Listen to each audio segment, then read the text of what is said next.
चलिए बेटा, बेटा गुड मॉर्निंग, बेटा गुड मॉर्निंग। ठीक है बेटा सब बच्चे, चलिए फटाफट से टॉपिक शुरू करेंगे अपना। यहाँ पर फाइनेंशियल स्टेटमेंट ऑफ कंपनीज हमने टॉपिक शुरू किया था। यहाँ पर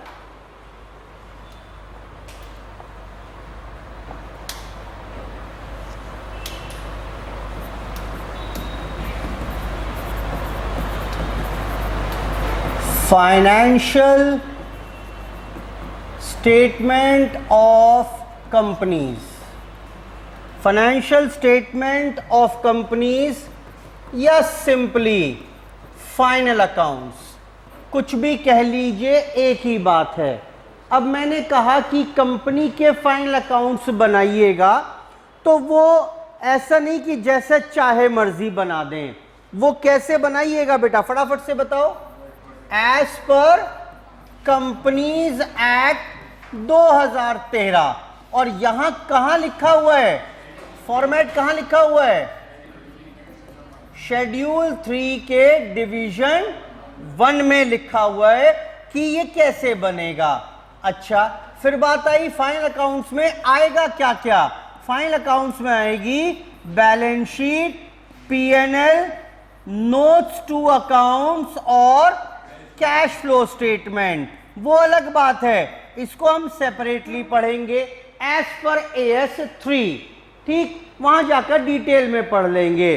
अब बात आई बैलेंस शीट और पीएनएल। ये नोट्स टू अकाउंट्स क्या बताया था मैंने, इन्हीं की एक्सप्लेनेशंस भी होंगी नोट्स टू अकाउंट्स में। अब अगर बैलेंस शीट बनाना शुरू करें तो बेटा कैसे बनेगी, वो वर्टिकल फॉर्मेट में। तो सबसे पहली हेडिंग क्या होगी उसमें, इक्विटी एंड लायबिलिटी। बोलो बेटा, यानी इसमें भी दो बातें हैं। क्या क्या, एक बेटा क्या क्या आएगा, जल्दी बोलो। एक तो आएगा शेयर होल्डर्स फंड, दूसरी हेडिंग क्या होगी, शेयर एप्लीकेशन पेंडिंग अलॉटमेंट। बोलो बेटा, उसके बाद क्या होगा, नॉन करंट लायबिलिटीज और करंट लायबिलिटी। कोई देखेगा नहीं वहां पर नोट्स में। ठीक, शेयर होल्डर्स फंड में भी 3 बातें थी बेटा। कौन कौन सी थी, share capital, reserve surplus, share warrant. बेटा याद आ रहा है कि नहीं आ रहा है। ये इसलिए आवश्यक है कि क्वेश्चन शुरू करने से पहले ही एग्जाम में पहले मैं फॉर्मेट ही बनाऊंगा एज इट इज, फिर क्वेश्चन की फिगर्स उठाकर यहां डालते जाएंगे। अच्छा, इसमें क्या था, इसमें कुछ ना आएगा। बोलो बेटा, नॉन करंट में और करंट में क्या क्या है बेटा, 4 पॉइंट्स थे या नहीं थे, और 4 यहां थे। बोलो बेटा, पहला पॉइंट कौन सा था, लॉन्ग टर्म बोरोइंग्स। यहां क्या था, शॉर्ट टर्म बोरोइंग्स। यहां क्या था, डेफर्ड टैक्स लायबिलिटी नेट।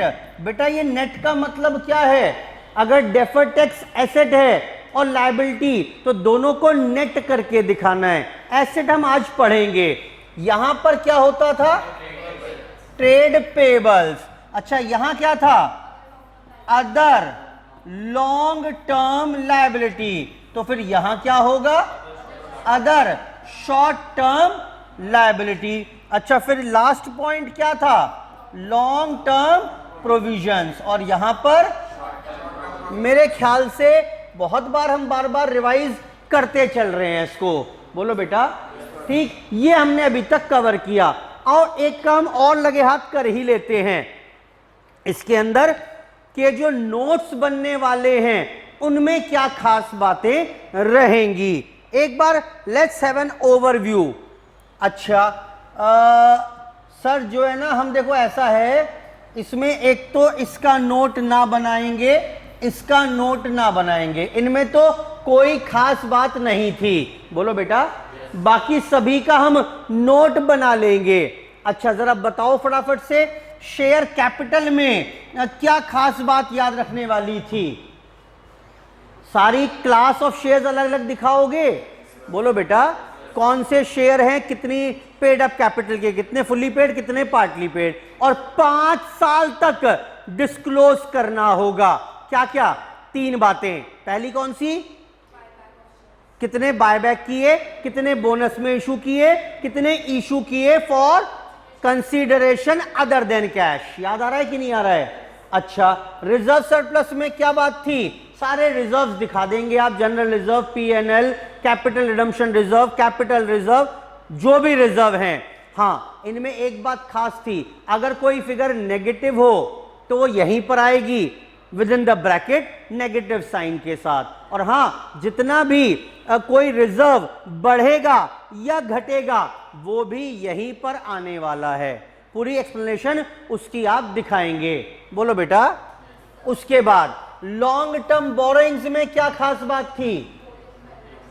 सारी बोरोइंग्स दिखा देंगे, लॉन्ग टर्म बैंक से हो, कुछ भी हो उसको। फिर लेकिन क्या करना है आपको? कितनी रिलेटेड पार्टी से हैं, कितनी नहीं है, कितनी सिक्योर्ड हैं, कितनी अनसिक्योर्ड हैं, वो आपको अलग अलग दिखाना होगा। उसके बाद अदर में खास बात क्या थी? अदर लॉन्ग टर्म लायबिलिटी खास बात क्या थी बेटा?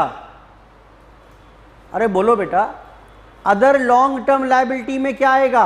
जो भी लायबिलिटी ऊपर कवर नहीं है वो आ जाएंगी। एक खास बात थी, कौन सी? अगर आपने क्रेडिटर्स फॉर पीपीई, अगर प्लांट प्रॉपर्टी इक्विपमेंट्स परचेज किए, फिक्स्ड एसेट परचेज की, तो उसकी अगर उधारी है तो जनरली वो लॉन्ग टर्म की मानते हुए यहां पर आएगी। बेटा वैसे वो शॉर्ट टर्म भी हो सकती है। बताओ कैसे? अगर मुझे अभी 6 महीने 8 महीने में उस एसेट का उधारी का पेमेंट करना है तो शॉर्ट टर्म। फिलहाल खास बात यही थी।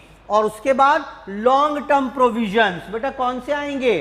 Provision for gratuity, provision for retirement benefits, जितने भी लॉन्ग टर्म के लिए होंगे।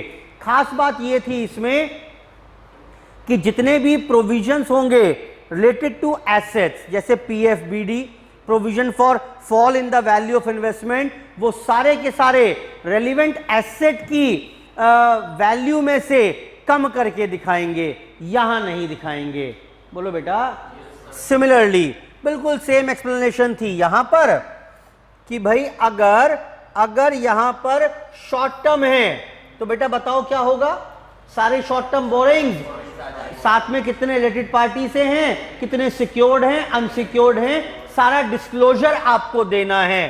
ट्रेड पेबल्स में खास बात क्या थी? एक वर्ड था एजिंग। एजिंग, आपको जो एजिंग टेबल है वो देना है कि कितने 1 साल पुराने हैं, कितने 1 से 3 साल, कितने 3 से 5 साल। ठीक, मैं ये कैटेगरी वैसे ही कर दूंगा जैसे क्वेश्चन में दी होगी। उसने बोला क्रेडिटर्स 5 लाख के, अप टू 6 मंथ्स 2 लाख, 6 से 1 साल, 6 मंथ से 1 साल 3 लाख, और 1 साल से ऊपर 50,000। तो बस मैं वही लिख दूंगा टुकड़ों में तोड़कर। क्लियर है बात? बोलो बेटा। ये मत कहना सर टेबल में तो आपने लिखवाया था 1 साल, 1 से 3 साल, ये तो दे ही रखा। तो जो वो दे दे उसी का एजिंग टेबल बना देंगे एज इट इज। उसके बाद अदर शॉर्ट टर्म लायबिलिटी बताना बेटा कौन सी आएंगी? जो भी ऊपर नहीं थी। बोलो बेटा। साथ में एक बात और थी, जो शेयर पेंडिंग एप्लीकेशन मनी था। समझ में आ रही है बात? आपने अलॉटमेंट नहीं किया लेकिन कुछ को पैसा रिफंड भी तो करना है। बोलो बेटा। तो एक तो वो आ जाएगा, और एक खास बात और भी थी, याद करो 10 करोड़ का लोन है, उसमें से कुछ ड्यू हो चुका है तो वो भी यहीं आ जाएगा। 8 करोड़ जो ड्यू नहीं हुआ लॉन्ग टर्म में पड़ा हुआ है वो कुछ यहां जाएगा। बोलो बेटा। और लास्ट में शॉर्ट टर्म प्रोविजंस, इसमें खास बात क्या थी? Provision for tax. बोलो बेटा। ये सारी बातें मैं आपके साथ कवर कर चुका हूं यहां पर। ये सारी बातें हम यहां पर कवर कर चुके हैं।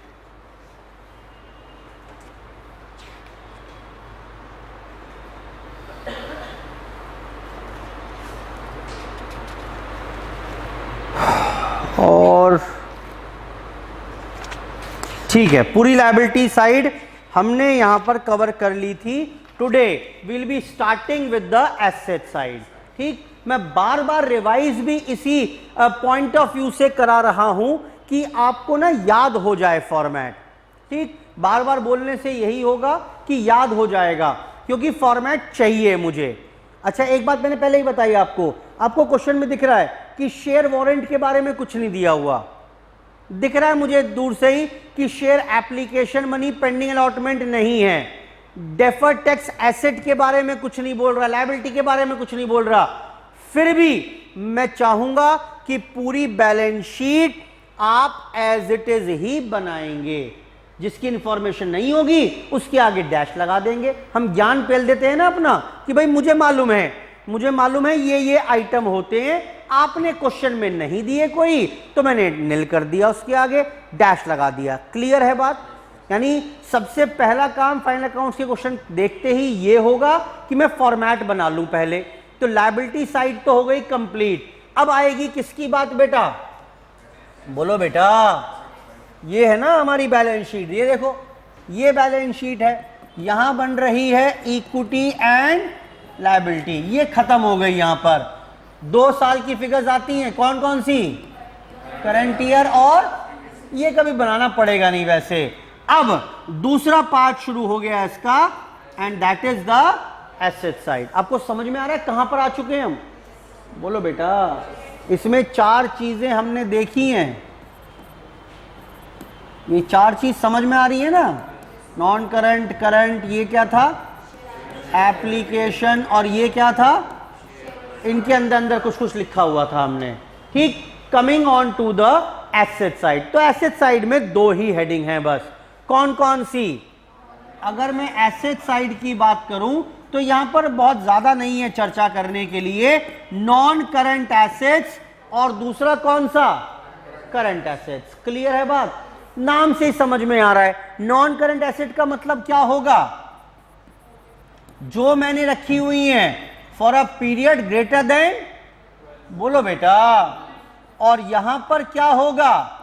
पीरियड। बेटा पढ़ के बताओ क्या लिखा हुआ है ये? Less than equal to 12 months, या सरल शब्दों में अप टू 12 मंथ्स। बोलो बेटा, 12 मंथ भी यही कवर हो गया। ठीक है बात? पहले पढ़ो मेरे साथ साथ फटाफट से। अब क्या क्या है एसेट्स के बारे में? 2 मेन हेडिंग हैं, 2 मेन हेडिंग हैं, नॉन करंट और करंट। नॉन करंट में क्या क्या आएगा? आसान आसान है, पहले नाम पढ़ लेते हैं, फिर इनके वर्किंग नोट में जाकर देख लेंगे डिटेलिंग क्या करनी है। नाम तो समझ में आ जाएगा आराम से आपको। पहला ए पॉइंट में क्या दिखाएंगे? सारी की सारी एसेट्स आ रही हैं, फिक्स्ड एसेट आ रही हैं कायदे में। प्लांट प्रॉपर्टी एंड इक्विपमेंट, बोलो बेटा, पीपीई। समझ में आता है? फिक्स्ड एसेट एएस 10 में जो कवर होती हैं। फिर एएस 10 ने क्या किया? जितनी इंटेंजिबल एसेट हैं, बोला भाई तुम अलग रहा करो मेरे से, अब तुम अलग रहा करो, तुम्हारा आजकल बहुत नाम वाम हो गया है, तुम मेरे साथ मत इल्झा करो। तो ऐसे ही एएस भी अलग बना दिया उसका, इंटेंजिबल एसेट्स का। समझ में आ रही बात? बहुत पहले ना गुडविल, पेटेंट, सॉफ्टवेयर, कॉपीराइट्स, इन सब का बहुत महत्व नहीं था। ये सब एएस 10 के साथ लपेटे में आ जाते थे कि भाई फिक्स्ड एसेट हैं। ठीक, लेकिन जैसे जैसे समय बढ़ा इन चीजों की इंपॉर्टेंस बढ़नी शुरू हो गई। तो अब इसके लिए क्या किया?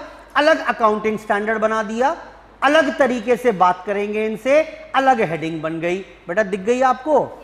पीपीई जो एएस 10 में है, इंटेंजिबल एसेट जिसके बारे में कहां लिखा हुआ है? एएस 26 में लिखा हुआ है। क्लियर है? एएस भी अलग बना हुआ है इसका। अच्छा, उसके बाद कैपिटल वर्क इन प्रोग्रेस। ये क्या होता है? बिल्डिंग बनी हुई है तो ऊपर फर्स्ट पॉइंट में आ जाएगी, बिल्डिंग अंडर कंस्ट्रक्शन है। बना रहे हैं बिल्डिंग भाई, 31 मार्च हो गया, 15 लाख 20 लाख रुपए बिल्डिंग पे खर्च हो गए, लेकिन उसका नाम बिल्डिंग नहीं है अभी, लेकिन उसका नाम ईंट और पत्थर भी नहीं है, सीमेंट भी नहीं है, तो क्या है उसका नाम? Capital work in progress. लिखा मैंने इसलिए आगे पीपीई अंडर कंस्ट्रक्शन। दिख रहा है कि नहीं दिख रहा है? ऐसे ही इंटेंजिबल एसेट भी तो हो सकते हैं अंडर डेवलपमेंट। फॉर्मूला बना रहा हूं मैं अभी एक, पेटेंट बना रहा हूं, सॉफ्टवेयर बना रहा हूं, अभी तक 2 करोड़ रुपए खर्च हो गए, बना नहीं पूरा, बोलो बेटा, तो क्या है वो? इंटेंजिबल एसेट कंस्ट्रक्शन नहीं होता उसका, क्या होगा उसका? डेवलपमेंट होगा। आपको समझ में आ रही है बात? पहली हेडिंग खत्म हो गई। 4 चीजें, कौन सी 4 चीजें लिखी बेटा मैंने? एक तो पीपीई, इंटेंजिबल एसेट, और दोनों का WIP, याद रखने के लिए बता रहा हूं मैं आपको, बोलो बेटा। वैसे कायदे में तो फिक्स एसेट ही है, लेकिन देखो ये स्टोरी बता रहा हूं जिससे आपको याद रह जाएं बातें। फिक्स एसेट ही है, लेकिन क्योंकि इंटेंजिबल एसेट की इंपॉर्टेंस बढ़ गई तो उसको अलग कर दिया पीपीई अलग, इंटेंजिबल एसेट अलग। पीपीई के आगे लिखो AS10, लिखना जरा, पीपीई के आगे लिखो AS10 और इंटेंजिबल के आगे लिखो AS26। क्लियर है बात? तो दोनों की वैल्यू उनसे AS से पूछ के यहां लिख देना, और हां दोनों का अगर वर्क इन प्रोग्रेस है तो वो भी यहां लिख देना। नाम क्या लिखा मैंने उसका? अगर पीपीई का है तो कैपिटल वर्क इन प्रोग्रेस, और इंटेंजिबल का है तो इंटेंजिबल एसेट्स अंडर डेवलपमेंट। समझ में आ रहे हैं वर्ड चारों? चलो आगे। उसके बाद नॉन करंट इन्वेस्टमेंट, मतलब क्या हुआ? इन्वेस्टमेंट पढ़ के आए हो AS13 में, बोलो बेटा, लिखो उसके आगे AS13 लिख लो कोई बात नहीं, क्या दिक्कत है? AS13, ये जो AS13 में पढ़ के आए थे याद है? नॉन करंट इन्वेस्टमेंट, तो सिर्फ करंट इन्वेस्टमेंट कहां होंगी, कहां पड़ी होंगी बताओ फटाफट से? ऑब्वियस सी बात है करंट एसेट में होंगी, ढूंढो जरा, मिल रही है कि नहीं मिल रही है? पहला पॉइंट वही लिखा है, करंट इन्वेस्टमेंट, बोलो बेटा। उसके बाद डेफर्ड टैक्स एसेट, नेट लिखा हुआ है, याद आया कि नहीं आया? ये देखो ये रहा, ये डेफर्ड टैक्स लायबिलिटी नेट थी, बोलो लायबिलिटी 10 लाख की है, एसेट 12 लाख की है, तो क्या करोगे?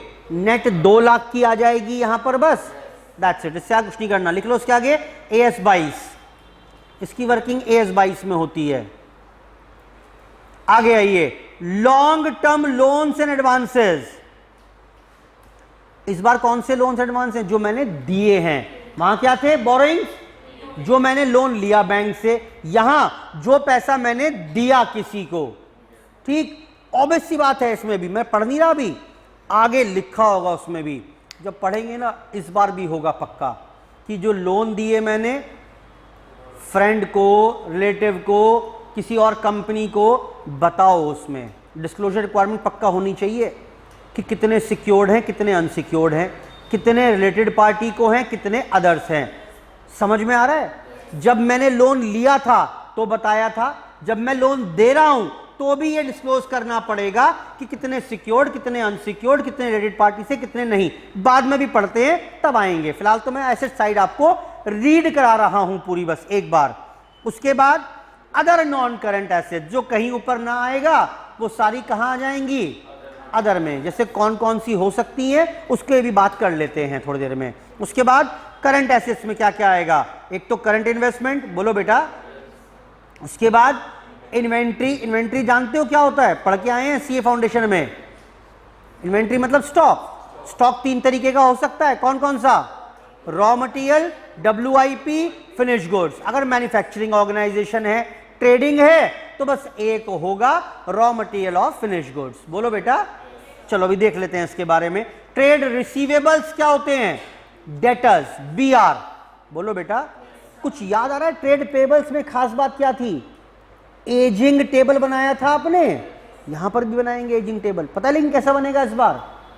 इस बार एजिंग टेबल का मतलब क्या है? कि मुझे पैसा लेना है, बोलो बेटा, तो कितने कितने पीरियड बाद ड्यू होने वाला है, उनका एजिंग टेबल अभी बात कर लेते हैं दोबारा डिटेल में। Short term loans and advances और अदर करंट एसेट्स। क्या आपको ये नाम समझ में आए कि नहीं आए? अच्छा, कुछ नाम तो देखो कॉमन है, दोनों जगह आएंगे, पहले उनको याद कर लेते हैं एक बार। कौन कौन से? ऊपर पड़ा है नॉन करंट इन्वेस्टमेंट, नीचे क्या पड़ा हुआ है? Current investment. ऊपर पड़ा हुआ है long term loans and advances, नीचे क्या पड़ा हुआ है? Short term loans and advances. और लास्ट में क्या पड़ा हुआ है? अदर नॉन करंट और करंट। आओ पहले जरा इसको दिमाग में एक बार सेटल कर लें। अगर मैं एसेट साइड की बात कर रहा हूं तो मैंने कहा 2 हेडिंग रहेंगी, नॉन करंट एसेट और करंट एसेट। मैं जितना ज़्यादा बोलूँगा ना इसके ऊपर उतना ज़्यादा दिमाग में सेटल हो जाएंगी चीज़ें, बस यही मतलब है। वरना तो रीड करा दिया, कर लेना याद, नहीं होगा आराम से याद। ठीक, मैं याद करा कर ही भेज दूंगा यहाँ पर, वो बार बार बोलता रहूँगा एक चीज़ के ऊपर तो दिमाग में कैसे ना कैसे फिट बैठ जाएगी, इसलिए अलग अलग प्रेजेंटेशन भी करके दिखा रहा हूँ जी। पहली बात क्या आने वाला है, फिक्स, अरे नहीं फिक्स एसेट नाम थोड़ा ना होता है अब नया नाम क्या है, बोलो बेटा, पीपीई। और इसमें भी इंटेंजिबल एसेट अलग कर दो, बोलो बेटा, और इसी का डब्ल्यूआईपी और इसी का अंडर डेवलपमेंट। बेटा याद रह जाएंगी। अच्छा, उसके बाद बताओ दूसरा क्या था, नॉन करंट इन्वेस्टमेंट। हाथ के हाथ ये यहां भी चिपका दो, करंट इन्वेस्टमेंट, बोलो बेटा। और बताओ क्या लिखूं यहां पर, डेफर्ड टैक्स एसेट। कौन से वाला आएगा, नेट का मतलब समझ में आ रहा है ना, वहां लायबिलिटी पड़ी थी उससे सेट ऑफ करके दिखाएंगे, यहां तो कुछ होगी नहीं कॉरस्पॉन्डिंग फिगर, बोलो बेटा।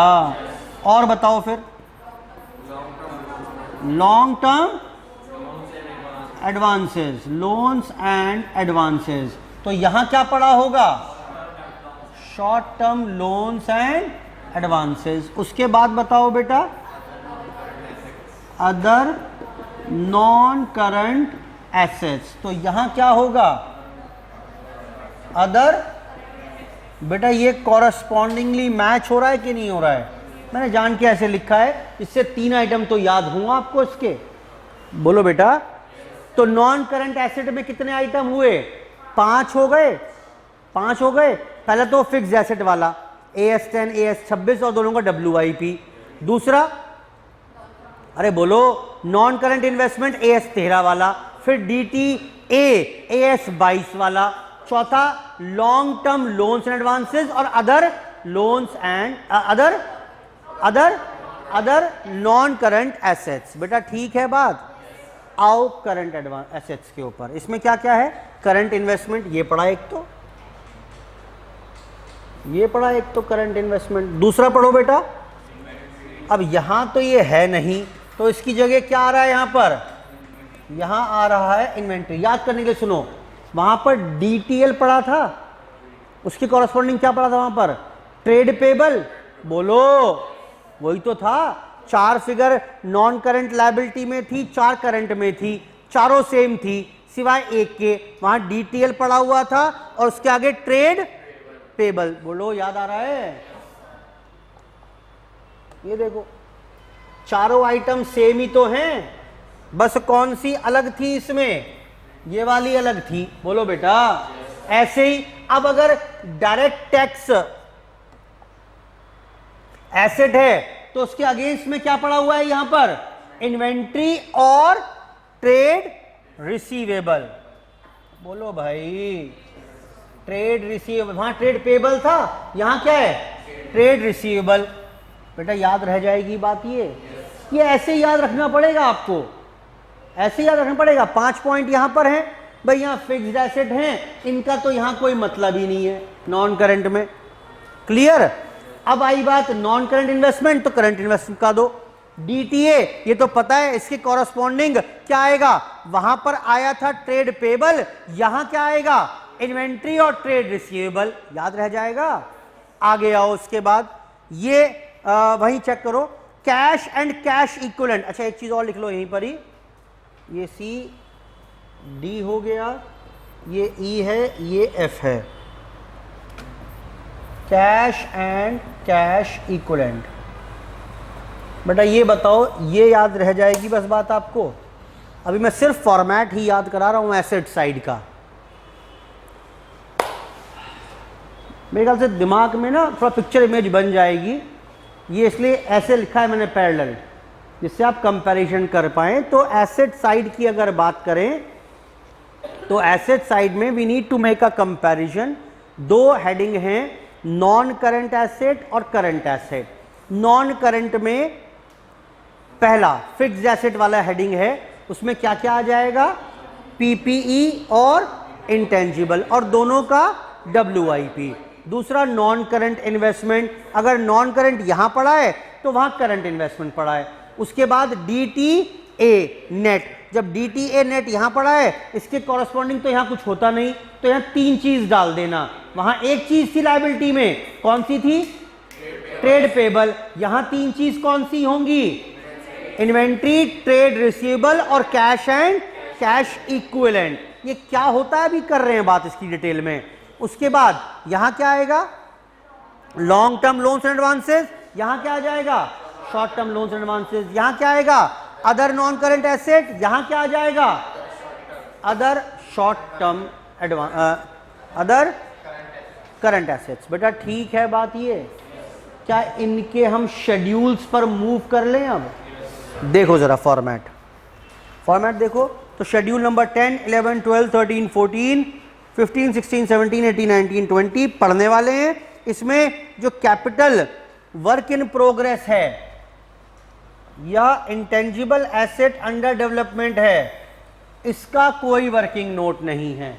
अगर होगा तो वो सिर्फ इतना बोल देगा सीधा सीधा आपको कि भाई बिल्डिंग पर अभी तक 5 लाख रुपए हम लगा चुके हैं। बेटा क्लियर है बात? ठीक, बाकी सबके ऊपर कुछ ना कुछ नई बातें सीखनी होंगी। पढ़िए अब, आइए बेटा वहीं पर शेड्यूल 10 पर। बेटा PPE दिख गया आपको शेड्यूल 10? अब पढ़ो क्या क्या है PPE में। Classification shall be given as land, building, सब अलग अलग दिखानी है आपको। लैंड कितने की है, building, plant machinery, furniture, vehicles, others कोई और एसेट है तो वो भी दिखा दीजिए। हाँ, रिकंसिलेशन, बॉक्स में डालो वर्ड रिकंसिलेशन। आपको मिलान करके बताना है। ऑब्वियस सी बात है, तभी बता पाओगे जब उसने दिया होगा कुछ, वरना इग्नोर कर देंगे नोट में। लेकिन हाँ उसने बताया कि भाई ओपनिंग इतनी थी, इतने का डेप लगा, इतने की परचेज की, इतने की सेल की, तो वो सब प्लस माइनस करके दिखाना है। पढ़िए, ग्रॉस ब्लॉक कितने की एसेट शुरू में थी, कितना डेप लग गया, एडिशनल परचेज कितनी हुई, कितनी बेच दी आपने, या कोई और एडजस्टमेंट अगर है तो नेट वैल्यू निकल कर आएगी। और वो नेट वैल्यू बेटा इसके आगे आ जाएगी। समझ में आ रहा है? तो PPE में एक ही बात खास रही। क्या रही खास? भाई ये तो पता ही है मुझे, land, building, plant machinery, furniture, fixtures, ये सब आ जाएगा, प्लांट इक्विपमेंट्स। लेकिन साथ में आपको रिकंसिलेशन का भी ध्यान रखना है, ठीक, कि ओपनिंग से लेकर क्लोजिंग तक का रिकंसिलेशन। उसके बाद इंटेंजिबल एसेट्स, ऑब्वियस सी बात है, सारी की सारी इंटेंजिबल एसेट्स के नाम लिखे हुए हैं। Patents, copyrights, trademark, software, brands, IPR या गुडविल, कुछ भी। और साथ में दोबारा से क्या चाहिए होगी मुझे? रिकंसिलेशन। साल के शुरू में कितनी थी, कितनी और मैंने खरीदी, कितनी बेच दी। रिकंसिलेशन को डाल लो फिर से बॉक्स में।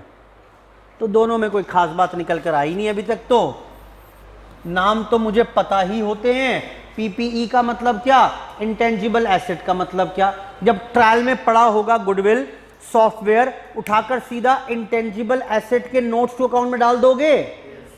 बोलो बेटा।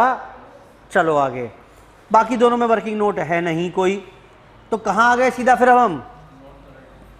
Non current investment. ये तो पता ही है मुझे कौन सी होती है वैसे, बोलो बेटा कौन सी वाली होती है ये? मोर देन 12 मंथ्स वाली। पढ़ो फिर भी, चाहे वो इन्वेस्टमेंट शेयर्स में हो, प्रेफरेंस शेयर्स, ये तो समझ में आ रहा होगा आपको। अब बेटा पढ़ के आए हैं, बोलो बेटा। इन्वेस्टमेंट शेयर्स में हो, प्रेफरेंस शेयर्स में हो, bonds, debentures, government securities, mutual funds या प्रॉपर्टी में हो या कोई और हो, वो सारी की सारी इन्वेस्टमेंट यहां आ जाएंगी जो 12 महीने से अधिक समय के लिए मैंने हेल्ड की हुई हैं। हाँ, provision for diminishing of the value of investment, याद आ रहा है ये प्रोविजन मैंने कहा था आपसे, क्या बताया था बेटा? ये देखो कि ये लॉन्ग टर्म प्रोविजन में एसेट्स के अगेंस्ट कोई प्रोविजन है तो नहीं आएगा। बोलो, यहां 2 एग्जाम्पल भी बताए थे, कौन कौन से? PFBD या provision for fall in the value of investment. तो कहां आएगा? वो यहां आएगा। दिख रहा है कि नहीं दिख रहा है आपको? अब ये रहा, वो इसमें आएगा। जितनी इन्वेस्टमेंट है उसके अगेंस्ट अगर आपने कोई प्रोविजन क्रिएट किया हुआ है तो वो प्रोविजन यहीं पर आएगा। बेटा क्लियर है बात ये भी? उसके बाद long term loans and advances, वही सारे लोन आपको बताना है कितने दिए रिलेटेड पार्टी को, कितने अदर पार्टी को, एम्प्लॉइज को, डायरेक्टर्स को। बेटा क्लियर है बात? इस बार बताना पड़ेगा एम्प्लॉइज डायरेक्टर्स को लोन कितना दिया है, वो सब अलग अलग। कितने कैपिटल एडवांसेस हैं, ये कैपिटल एडवांसेस क्या होते हैं, डालो बॉक्स में, नया वर्ड आया थोड़ा सा मेरे लिए, capital advances. Payment made in advance for purchase of PPE, समझ में आ रही है बात? मशीनरी के लिए 2 लाख रुपए एडवांस दे दिए, भाई मशीन बनेगी फिर आएगी, 6-8 महीने लग जाएंगे, लेकिन जो 2 लाख रुपए एडवांस दिए हुए वो कहाँ दिखाएंगे? वो पॉइंट यही देगा, 2 lakh paid an advance for machinery. अब आपको लिंक करना है अपने आप, एसेट में आएगा, एडवांस दे रखा है पहली बात तो, बोलो बेटा। अब एसेट साइड में कहां डालें ऐसे? फिक्स्ड एसेट में ना, नॉन करंट इन्वेस्टमेंट भी नहीं है ये, तो कहां आएगा फिर बेटा? ये long terms loans and advances में आएगा। क्लियर है बात? डायरेक्टर्स को लोन दिया यहीं आएगा, एम्प्लॉइज को दिया यहीं आएगा, रिलेटेड पार्टी को दिया तो यहीं आएगा, जिसको भी लोन दिया है आपने वो सारे यहां आ जाएंगे। क्लियर है बात? आगे आइए। और अदर नॉन करंट एसेट, कोई भी नॉन करंट एसेट अगर है आपकी, जैसे सिक्योरिटी डिपॉजिट, डालो बॉक्स में, थोड़ा नया वर्ड है मेरे लिए, कोई और अदर है तो नाम लिखकर डाल देंगे। सिक्योरिटी डिपॉजिट का मतलब क्या हुआ? देखो अगर आप ना मेरे पास आए, सर आपकी ना दुकान चाहिए किराए पर, मैंने कहा ठीक है सर, कितना किराया लोगे? 2000 रुपये महीना दे देना, तय हो गई बात। लेकिन मैंने कहा नहीं एक बात और है, मुझे 5000 रुपये एडवांस और चाहिए सिक्योरिटी के। क्यों चाहिए सर? अरे कल को आप एकदम कुछ ऊट पटांग करके भाग गए, यहाँ से तोड़फोड़ करके भाग गए, तो मेरे पास कुछ अमाउंट होना चाहिए जिससे मैं वो कवर कर लूँ। हाँ, जब जगह खाली करोगे मेरी तो 5000 मैं वो आपके वापस कर दूंगा। बेटा क्लियर है बात कि नहीं है? तो मेरे पास सिक्योरिटी जमा है आपकी। क्लियर है बात? बोलो बेटा। तो वो लिखा हुआ क्या है, पढ़िए, सिक्योरिटी डिपॉजिट। ये अगर जो आपने पैसे लिखो इसके आगे, जनरली रिफंडेबल, ये मिल जाएगी आपको वापस, जो आपने पैसे जमा किए हैं मेरे पास, यानी तो आपका एडवांस जमा है ना मेरे पास, लोन दे रखा है आपने मुझे, काइंड ऑफ एसेट है आपके लिए। बोलो बेटा। और कोई और है तो वो भी स्पेसिफाई कर दीजिएगा। बेटा बढ़ूं आगे, नॉन करंट के बाद आइए करंट पर, आसान रहेगा बहुत। करंट इन्वेस्टमेंट, बोलो बेटा। सारी इन्वेस्टमेंट वही, शेयर्स, डिबेंचर्स, बॉन्ड्स, सब करंट भी तो हो सकती हैं। अगर 12 महीने ज़्यादा के लिए तो लॉन्ग टर्म, वरना short term. Generally investment in property हो लिखा है, अगर कुछ नहीं बोला हुआ तो क्या मानेंगे उसे? हमेशा लॉन्ग टर्म मानिएगा। क्लियर है बात? भाई शेयर्स डिबेंचर में बताना पड़ेगा उसे कितने पीरियड के लिए हेल्ड किया हुआ है, और अगर प्रॉपर्टी बोली हुई है तो अपने आप ही यहां डाल देना, यहां मत डालना उसे। लिख दिया मैंने इसलिए आगे चेक करो। Except investment property which is generally non current, बाकी सब यहां पर आ जाएंगी। उसके बाद इन्वेंट्री को आपको अलग अलग दिखाना पड़ेगा। कौन कौन सी? Raw material, WIP, finish goods अगर मैन्युफैक्चरिंग है तो, स्टॉक इन ट्रेड अगर ट्रेडिंग है तो। आई होप ठीक है, ये भी सॉर्टेड है। उसके बाद स्पेयर पार्ट्स, स्टोर्स, ये भी इन्वेंट्री में आएंगे। डालो बॉक्स में, याद नहीं रहेगा ये। बॉक्स का मतलब वही है कि ये सब चीज याद रखनी है आपको। लूज टूल्स, अब यहां लेकर थोड़ी दिक्कत है। लूज टूल्स ना वर्ड AS2 में भी लिखा हुआ है इन्वेंट्री में, और AS10 में भी लिखा हुआ है PPE में। तो बेटा अगर लूज टूल्स AS10 में है तो ऊपर आएगा हेडिंग में। बेटा समझ में आ रहा है? भाई लूज टूल्स अगर AS10 के हिसाब से हैं तो यहां आ जाएंगे, बोलो। और लूज टूल इन्वेंट्री के हिसाब से हैं तो यहां आएंगे। अब कहां डालें? तो मैंने लिख दिया, उसके लिए कुछ चेक करो। लूज टूल्स अगर डेप्रीसिएशन रेट दिया हुआ है उसका कोई, तब तो क्या मान लेना उसे? PPE, यहां आ जाएंगे। अगर नहीं दिया हुआ तो इसे क्या मान लेंगे? इन्वेंट्री। बोलो बेटा। कैन मतलब कुछ भी हो सकता है, ये एक डिसाइड करने का तरीका है बस। बोलो बेटा, अगर दिया हुआ है टूल्स एंड इक्विपमेंट्स, तो इक्विपमेंट तो पता है ना मुझे पक्का क्या होते हैं, पीपीई होते हैं, तो टूल्स एंड इक्विपमेंट्स भी क्या हो जाएंगे? बोलो बेटा पीपी। पढ़ो, लिख दिया मैंने एक्चुअली क्या किया है, सारी समरी बना दी है, यहीं पर आपके दिमाग में अंडरस्टैंडिंग क्लियर हो जाए, क्वेश्चन में जाकर ना इलझो आप। बेटा बताओ फटाफट से, ये नोट नंबर 16 इन्वेंट्री अब क्लियर हो गया कि नहीं हुआ? बोलो बेटा।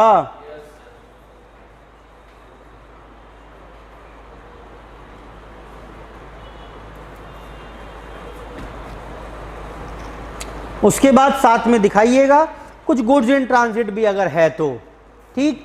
Shall be disclose under the relevant सब हेड्स ऑफ इन्वेंट्री। ये सब हेड ऑफ इन्वेंट्री का मतलब क्या है? रॉ मटेरियल, डब्ल्यूआईपी और फिनिश गुड्स, तीनों की अगर अगर इन ट्रांजिट हैं तो तीनों को अलग से दिखाएंगे। लिख लो उसके आगे। सब हेड का मतलब क्या है? यहां पर सब हेड का मतलब है रॉ मटेरियल की बात कर रहे हैं, डब्ल्यूआईपी और फिनिश गुड्स की बात कर रहे हैं।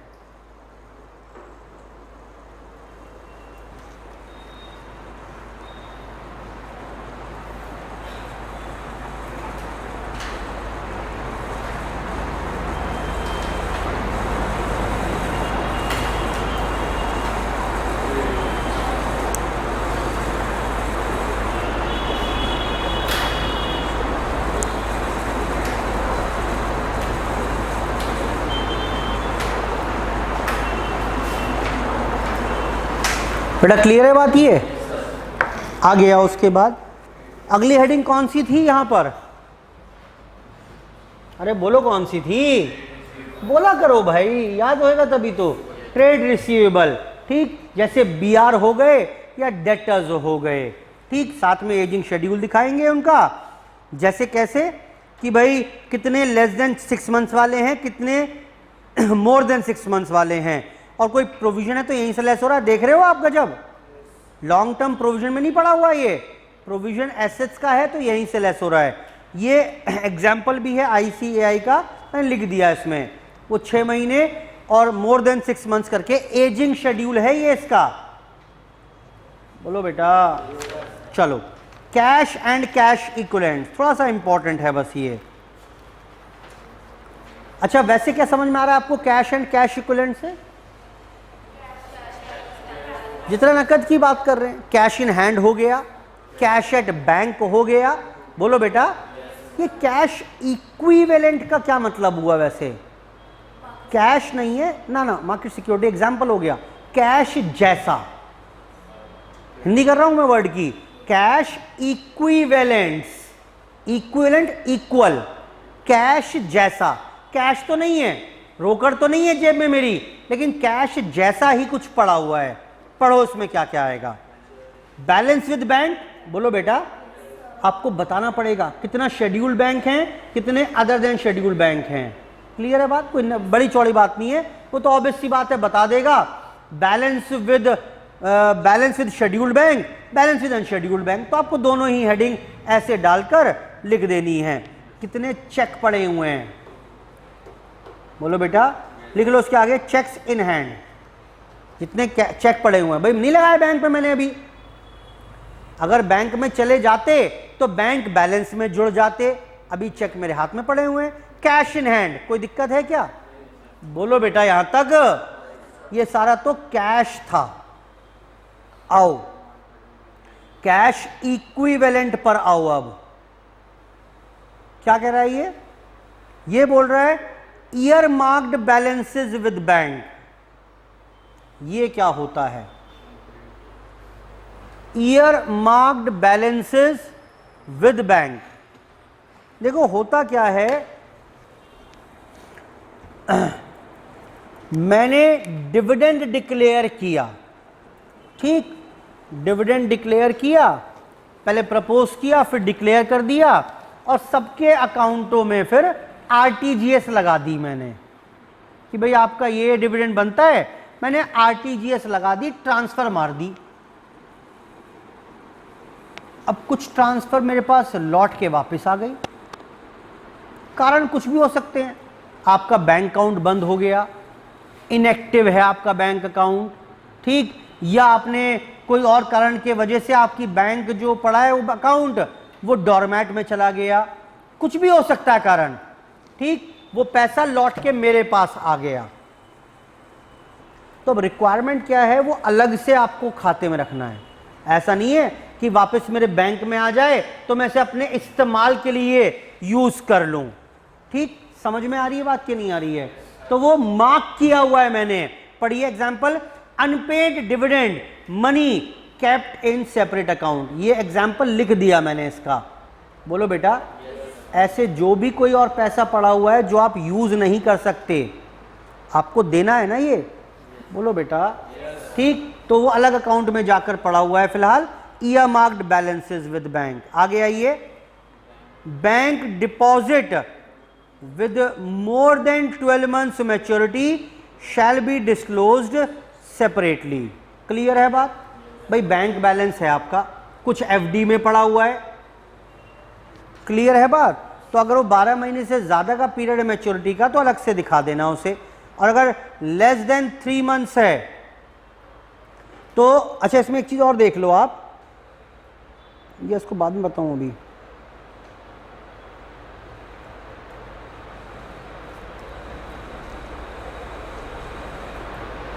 इसको बाद में बताता हूं, यहां तक समझिए सिर्फ आप फिलहाल। कैश एंड कैश इक्विवेलेंट में, यानी कुल मिलाकर, मेरे पास देखो, कैश एंड कैश इक्विवेलेंट में कुल मिलाकर क्या क्या दिखाया आपने, बताओ। बैंक बैलेंस कौन से वाला, with scheduled bank, unscheduled bank, दूसरा चेक्स इन हैंड, तीसरा कैश इन हैंड, बोलो बेटा, चौथा ईयर मार्क्ड बैलेंस। वो एक्चुअली पता है क्या है, ट्रायल में यही पड़ा होगा नाम पूरा, year marked balances with bank. तो आपको अब कहां लिखे बैलेंस शीट में, इसका मतलब क्या होगा वो मैंने बता दिया। शायद कुछ डिविडेंड वगैरह पे नहीं किए अभी तक, वो पड़े हुए हैं, लौट के आ गए, या कोई मांगने नहीं आया, ठीक, मेरे बैंक में पड़े हुए हैं लेकिन सेपरेट अकाउंट में पड़े हुए हैं, बोलो बेटा, आगे आइए। और उसके बाद बैंक डिपॉजिट्स की बात करूंगा अभी डिटेल में कुछ और। उसके बाद शॉर्ट टर्म लोन एडवांसेस, बेटा बोलो, सेम हो जाएगा, जो long term loans and advances थे वही सारी शॉर्ट टर्म में हो जाएंगे, बोलो बेटा। डायरेक्टर्स को लोन दिया, एम्प्लॉयज को लोन दिया, रिलेटेड पार्टी को लोन दिया, सब आ जाएगा यहां पर। बस एक चीज ना आएगी, कौन सी, अगर पीपीई के लिए एडवांस, मशीनरी एडवांस दिया था, याद आ रहा है, वो यहां पड़ा था लॉन्ग टर्म में, वो ना आएगा, लिख दिया मैंने इसलिए, except capital advances for PPE. उसके बाद अदर करंट एसेट्स, सारी की सारी। अच्छा ये बताओ, अदर करंट लायबिलिटी में क्या आता था, इंटरेस्ट पेबल, बोलो बेटा, आता था कि नहीं आता था, वही सब यहां आ जाएगा। इंटरेस्ट रिसीवेबल, कोई प्रीपेड एक्सपेंसेस हैं या कोई और हैं, और PPE held for cell, box में डालो इसे। ये क्या चीज है भाई,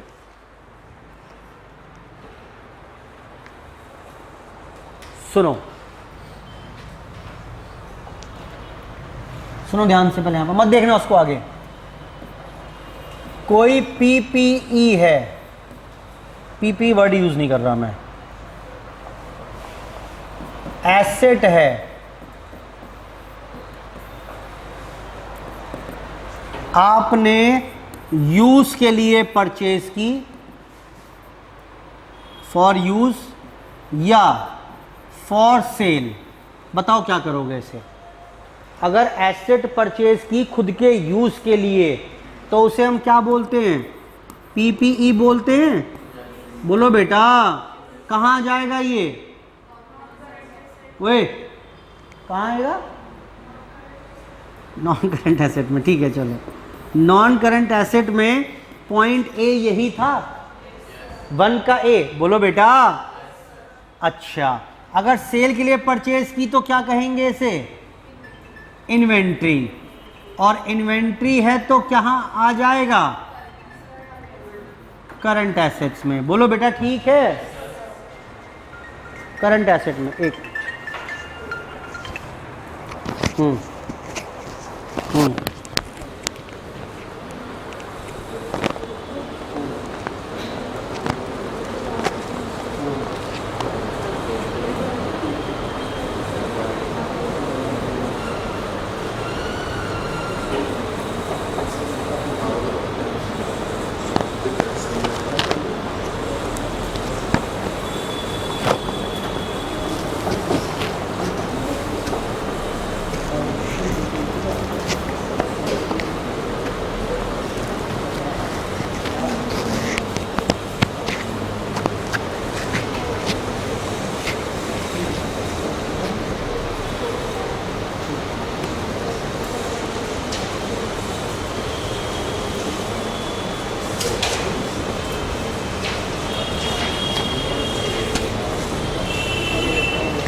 जी बेटा, कहाँ थे हम? हाँ, करंट एसेट। बेटा क्लियर है बात कि नहीं है? यहाँ तक तो सॉर्टेड है बात ये, ठीक। अब एक एसेट है, मैंने यूज के लिए ही खरीदी थी, फर्नीचर, पीपीई है मेरी, लेकिन मैंने कहा बेकार हो गया फर्नीचर, उठाओ उसे फेंको, मैंने पीछे स्टोर रूम में डाल दिया। क्लियर है बात? नया फर्नीचर डाल दिया यहाँ पर। अब वो जो पीछे पड़ा हुआ है वो क्या है तो वो पीपीई ही, लेकिन that is meant for sale. बोलो बेटा, यूज के लिए नहीं है, रिटायर हो गया फ्रॉम एक्टिव यूज से। पढ़ो, ये लिखा हुआ है पीपीई हेल्ड फॉर सेल। समझ में आ रही है बात कि नहीं आ रही है? दिमाग में एग्जांपल रखो, फर्नीचर जो पीछे स्टोर रूम में पड़ा है, कबाड़ी का इंतजार कर रहा है। जब तक क्लासरूम में था वो पीपीई ही था, लेकिन जैसे ही पीछे स्टोर रूम में पहुंच गया, कबाड़ी का इंतजार कर रहा है, अब वो हो गया पीपीई फॉर सेल। बोलो बेटा, बस वही मैंने 3 कैटेगरी यही बना दी है। देखो, पीपीई परचेज किया, हेल्ड फॉर यूज, तो क्या हो जाएगा? ये पीपीई वाली हेडिंग में पहुंच जाएगा, नॉन करंट एसेट्स में। अगर ये पीपीई परचेज किया, हेल्ड फॉर सेल है, तो क्या हो जाएगी? ये इन्वेंट्री। पीपीई परचेज किया यूज के लिए, फिर now after few years of usage company decides to sell it within 12 months. मेरा बिजनेस नहीं है बेचने का, फर्नीचर बेचने का धंधा नहीं है मेरा, लेकिन फिर भी कबाड़ी को तो बेचूंगा ना उसे। तो अब क्या हो गया? वो अगले पन्ने पर पहुंच गया, देखो अदर करंट एसेट्स में पहुंच जाएगा, वो पीपीई हेल्ड फॉर सेल। बेटा क्लियर हो गई बात कि नहीं हुई? सॉर्टेड है यहां तक, ठीक। तो ये एक्चुअली इंपॉर्टेंट, वो बोलेगा प्लांट 10,000 हेल्ड फॉर सेल, या plant retired from active use and ready for sale, तो वो क्या हो जाएगा? वो यही है, ठीक। आपको इसलिए इतनी स्टोरी सुना रहा हूं मैं सारी की सारी, कि आप लिंक कर लो, दिमाग में सेटल हो जाए क्या मतलब है इसका। आगे आइए इसके बाद। अच्छा, ये तो खत्म हो गई बात यहां तक। तो फटाफट से एक बार इसको रीडिंग मारो, फटाफट से दिमाग में सेटल करो, फिर रिवाइज करते हैं। देखो आराम से तसल्ली से एक मिनट इसको वॉच करो, क्या क्या चीज़ थी, दिमाग में सेटल करिए। 1 मिनट दे रहा हूं मैं आपको।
बिल्कुल भी तेज़ नहीं बहा रहा, इसलिए कि आराम से आप दिमाग में सेटल कर लो। क्वेश्चन आएगा 14 से 16 नंबर का एक, तो आराम से रिलैक्स होकर दिमाग में इसको फॉर्मेट को सेटल कर लीजिए।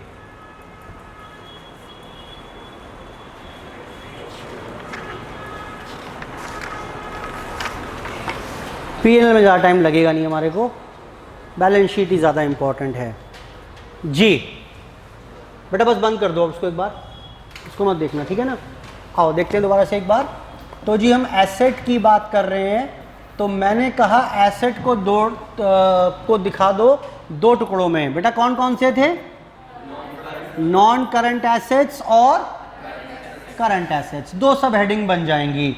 अब नॉन करंट में क्या क्या आएगा? कुछ कुछ तो याद आ रहा है मुझे। पहले पॉइंट में तो 4 चीजें आती थी, बोलो बेटा कौन कौन सी थी? पीपीई, इंटेंजिबल, WIP और अंडर डेवलपमेंट। बेटा समझ में आ रहा है कि नहीं आ रहा है? दूसरा बताओ कौन सा था? दूसरा था बेटा यहां पर नॉन करंट इन्वेस्टमेंट। तीसरा कौन सा था? डेफर्ड टैक्स एसेट नेट करके दिखाएंगे। चौथा बताओ बेटा, लॉन्ग टर्म लोन्स एंड, और फिफ्थ क्या हो गया, अदर नॉन करंट। अभी इनकी बात कर लेते हैं, ठीक। पहले यहां बात कर ले, करंट में क्या क्या आएगा भाई, इसके लिए कुछ है ही नहीं यहां पर, तो शुरुआत ही कहां से करें, करंट इन्वेस्टमेंट से। दूसरा ये जो, अच्छा डेफर्ड टैक्स एसेट भी नहीं होगा, लेकिन इसकी जगह 3 पॉइंट आएंगे, याद रह जाएगी बात ये, वहां 1 पॉइंट था, यहां 3 पॉइंट। अभी 3 तो आप अगर 3 याद रह गया तो मशक्कत कर लोगे, 3 कौन से थे, डेफर्ड टैक्स एसेट है, यहां कुछ होगा नहीं, तो 3 पॉइंट इसी जगह लिखने हैं मुझे। कौन कौन से, inventory, trade receivables, cash and cash equivalent. बेटा इसकी भरपाई भी हो गई, बाकी सब कॉपी कर दो सीधा। बताओ कौन सा, short term loans and advances, और आखिरी बताओ अदर करंट एसेट्स। याद करना आसान है कि नहीं है ना, अगर सिस्टमेटिक तरीके से करोगे तो याद रह जाएगा, लेकिन वो दिल से ही, दिमाग से, बिल्कुल संतुष्टि से, तब आपको दिमाग में सेटल करना होगा। ये बस तरीका है याद करने का कि भाई डीटीए है तो इसकी जगह कुछ है नहीं, तो इसकी जगह 3 है, बाकी पूरा सेम कॉपी कर दिया मैंने। ये इन एसेट्स का यहाँ कोई मतलब ही नहीं है, तो यहाँ पर करंट वाली बात करेंगे तो ये शुरुआत ही यहाँ से होगा। क्लियर है बात, ये इसका फायदा बस यही है कि आप पैरेलली कंपेयर कर पाओ।